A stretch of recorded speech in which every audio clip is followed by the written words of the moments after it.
Welcome to Our Girl Relationships. We talk about the problems people face in their day to day lives. Let's start with the video. Me and my family moved to the USA and started living with my dad when I was 12 years old, and now I'm 19. I'm originally from the South Asia region, i.e., the brown culture.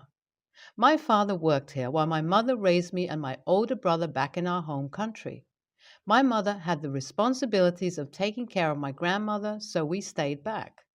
Yeah, we could have moved along with my grandmother, but she was really orthodox and said she loved her land and wanted to die looking at the sunrise here. And she did. It was just after the sunrise when she passed away. So, as my father was facing problems living all by himself and my mother no longer had to take care of my grandmother, we moved to America. And since then, we have been proud American citizens and love this country so much. Life was really hard to adjust to, at least for me and my mother. Here, the women were opinionated and stood their ground without taking any shit from anyone, at least in my community and school. Everything was different. I was fair skinned, so no one was racist until they knew I was a foreigner. But these incidents didn't happen that often, so I was all good, and slowly we started settling down. The thing is, when I came here and saw how the treatment of girls is better, if not the best, I hoped the way my mom treated me would change. Everyone has been really toxic to me, including my grandmother, father, and even my brother, who should be the starting the change in family. I wish my treatment was the same as my brother, but let's face it, regardless of which country's air you breathe, the values instilled inside the mind weren't going to change. I hate the way I was treated so lowly just because I was a female. It isn't about the special rights that my brother just got because he was born with a dick. It is about me not being treated with the love, care, and affection any other child deserves growing up. It is about me being treated poorly, like I had no speech of my own or any opinion to give. And every day it killed me. Every single day it killed me. And I hated the way I felt so powerless and trapped. And I still feel that. In brown households, you are supposed to be here till you are married off to someone and that you can't choose the person that you like, but have to agree to whatever your parents and people older than you think is the best for you. And when they say the best, they only check about the money the guy earns, and beyond that, the talks of romantic and sexual compatibility is just a no go. You can't say no to what they want. If you do, you'll be called ungrateful, and the money they have spent to raise you is wasted, and you are declared as someone equivalent to a terrorist. In any way, there is no way out, and the only way is grow up and block everyone everywhere, or maybe there is another. It is commonly known as death. But I just am not suicidal enough for that, so I will pass on that idea. The cutting off idea sounds good, and I know if this one blows up, that's what everyone will suggest. I am 19 and I can't afford it. My parents pay for my college tuition and I go to Ivy League yeah, it's expensive. And they are the most logical way for me to never get into a college debt, and the system is broken. Basically, I am just done with everyone and mentally exhausted from everything. The pressure in college is huge, and living here is worse. I never thought I would be sobbing here, writing a Reddit post being all wrapped in my blanket because if my mom finds out I had alcohol, she will freaking murder me and throw me out of the house. I never thought I would be sobbing here, writing a Reddit post because all wrapped in my blanket because if my mom finds out I had alcohol, she will freaking murder me and throw me out of the house. I have no job. It's not that I'm lazy, but I am restricted from having a job or living in dorms. The only thing I'm only able to do is go to college, study, and return home. And why do you ask? Because someone assaulted a woman and now they are scared that I may get assaulted and no one will marry me if I am an assault victim. And now let's get to the reason why we are here. My mother and I went for lunch today with four of our other brown mothers and daughter living in our apartment. We are all really cool with each other. I'm not allowed to hang out alone, so my friends made this into a mother daughter lunch date. That way, we could all spend time with each other, and after that, they thought they would try convincing my mother through their mothers to let me out and hang out for a while after the sun would be down. We all met up at a local restaurant and decided to have some Italian food because we all eat homemade Indian food, and there aren't many options either. That was my mom's first turn off, and she started her old patriotic and nostalgic talk about our country's greatness, all while ignoring how high the crime rate generally is in our great country and how literally no one except men have any rights. This is what one of my friends tried to explain to her and said it's okay to have flaws, but instead of hiding them, we should find them and work on it. And my mother got triggered and started throwing intentional and indirect shade on how she shouldn't talk back when the elders are talking and how westernized we all have become. And when all my friends and their mothers matched her energy and tried showing her the truth and light, she started talking about how badly their mothers have done their upbringing. Like, she didn't say it directly, but started talking about some non existent sister she had, where she also lives abroad and has completely modernized her kids. Here, she has no cousin sister like that, and she is just telling this story metaphorically to indirectly throw shade to the other moms who supported their daughters speaking up for themselves to my mom. Here, where it gets worse for her. She already has this toxic woman image, and now she starts talking about the harsh upbringing that my family put me through to discipline and how through it I never got into trouble, got into the best college in the States, and how I have remained pure for my husband. For someone reading this who still thinks it mustn't be that bad for me, let's have a peek into my childhood back in my home country. I was able to go to school but was prohibited from learning dance or music because it wasn't what classy people did. And whenever I showed interest in those, my grandma called me a prostitute in the making. My mother never spoke up for me but supported her. I was not allowed to have any guy friends and was taught to give my life for my brother. If he wanted my toy, I was supposed to give it to him, no matter what. And he knew my condition and decided to exploit me. And if I didn't, he would hit me. And it would be okay because he is my brother and a man. Everything he did was okay, and no one would bat an eye to that ever. After moving to the States, it remained pretty much the same and worse. The more I grew up, the more restrictions I faced. At one point, I wasn't even allowed to wear whatever I wanted, even at 14 years. I wasn't allowed a pair of shorts outside my room because I have two men, i.e., my father and my brother, in my house, and I shouldn't be showing my skin off to them. It was all scary, and seeing my mother take pride in doing this to me just broke me. And for others, my friends were just staring at me with pity, and the friend near me held my hand throughout. And when my mom realized she messed up and started defending herself, but at that point she knew that was of no use. And after an awkward laughter, we all went our ways. My friends were blowing up my phone and asked me to meet them on the apartment lawn so we could talk about my situation. And if I went today, my mom would catch that I would be talking about this and won't let me get outside. And that's it, honestly. Nothing has happened that would change my situation, and let's see what happens after I speak with my friends. My mom let me out of college today, and now I am on the bus returning home. I met with my friends in a cafe near my college and we discussed my situation, and they gave me my much needed hug. And we have come up with a plan to help me escape this whole thing. Thank you all, the words of support and encouragement. I am finally able to leave this household where I am never respected or treated like a human. I am leaving.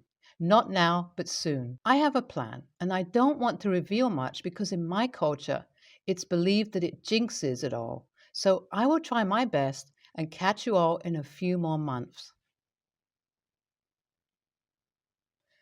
God, it's been so long since I made this post, and now I can give you all every detail. And just to calm your nerves, know that I am moving out like in one day. Everything is set. I have found a place, and let me reveal my plan as 90% of it is already executed. Basically, I got myself three jobs, one online, the other in a cafe near my college, where there is no chance of my parents or brother finding out, and the other in the library. This sounds specific because it is, and everything had to be planned. So I have worked for like 8 months now and saved every penny of money. And now that my parents have given my whole tuition, I don't have to worry about it. And now I will be a free bird in a few days. I know my parents will search for me, but I will think about what we can do later. I have a place rented, everything sorted, a second-hand car I bought, and secretly got my license, and from now, cheers to the new life. Okay, it will be a small update because I don't want everyone to be left wondering.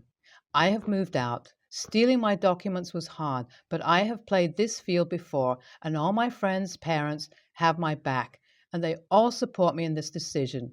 I sneaked out, obviously, and they have tried searching for me, but my friend's father, who's a lawyer, took care of that. New life is hard financially, but paying with my mental health sounds much worse. And they are all gone from my life, and life has gotten so much better. The way I relate to each and every part of this post, and this is definitely a clear indication that yes, the most toxic people in your life are sometimes your own family. Yeah, they gave birth to me, but I didn't ask to be born, so shut up and do your job that you signed up for. Wow, I'm glad that I was fortunate enough to grow up in a good household, and no child deserves this kind of treatment. Run away from them. For context, I, 19 female, am a child of divorce. My parents, 41 male, 40 female, have shared custody over myself, my brother, 17 male, and my sister, 15. My dad remarried once and had two daughters. My mom remarried and had three children. The youngest one only recently, 4 months, female. I'm way closer to my mom than my dad. I supported her through everything, and I'm always there for her whenever she needs me, even on the days I'm not at her house. I drop everything I'm holding just to help her. Lately, it's looking after my baby sister, and I'm starting to feel it's taken a huge toll on me mentally and emotionally. My mom has a lot of errands to run during the day, and she would leave me for hours at a time with the baby. A few weeks earlier, my mom was gone all day, and I tried to make lunch for the family.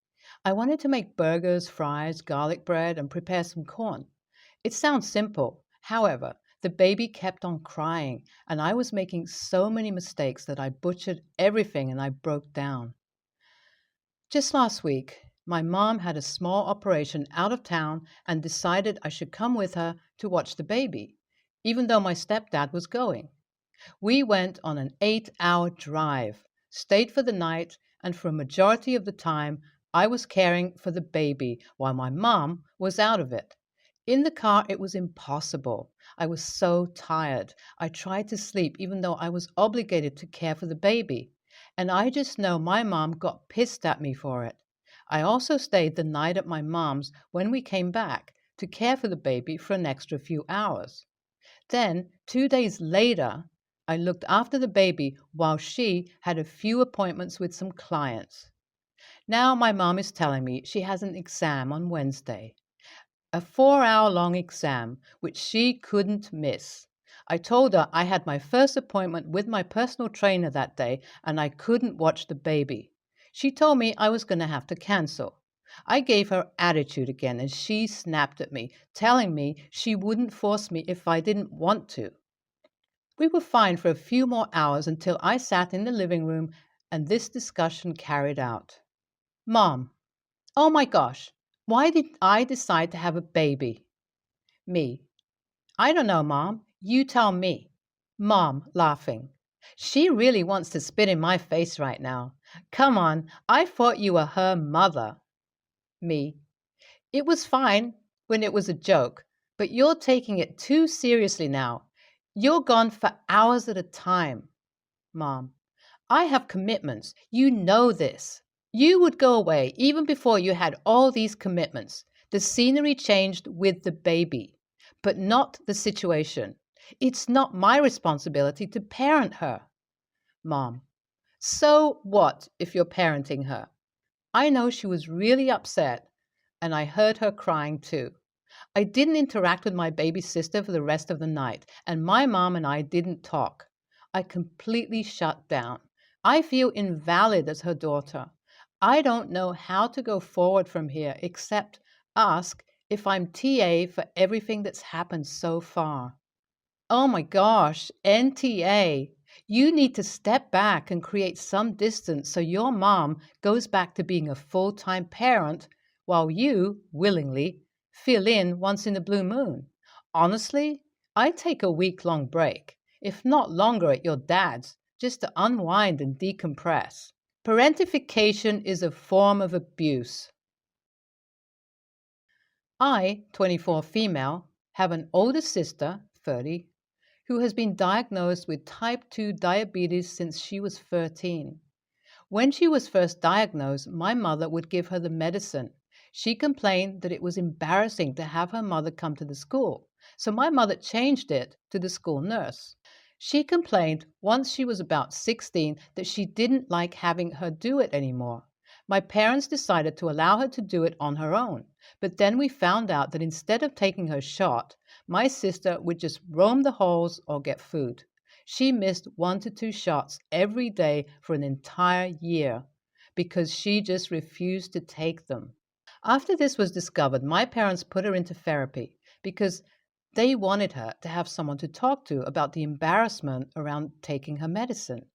She stayed in therapy for about 3 years, but quit when she moved out. On her 20th birthday, she decided to go to an ice cream shop. She had 3 seizures. She had the first initial one in the ambulance and another in the CT scan machine. I remember walking into the room to her being restrained to the bed. It is heartbreaking seeing someone you love tied up like an animal. I can see the pain the seizure caused her. We all broke down crying, begging her to move back home. She agreed. After the seizure, we thought she was doing better. We bought a new fridge and we were cleaning out her old one when we discovered that some of her medicine had expired. For context, her medicine lasts 28 days refrigerated. She gets a new batch every month. It is very common for diabetics to run out of medicine, so for her to have multiple containers of medicine be over meant she wasn't taking her medicine. We staged an intervention. We told her we love and want her to be alive and healthy, and she promised to change. Then, when I was 17, I came home from school to find her having a seizure.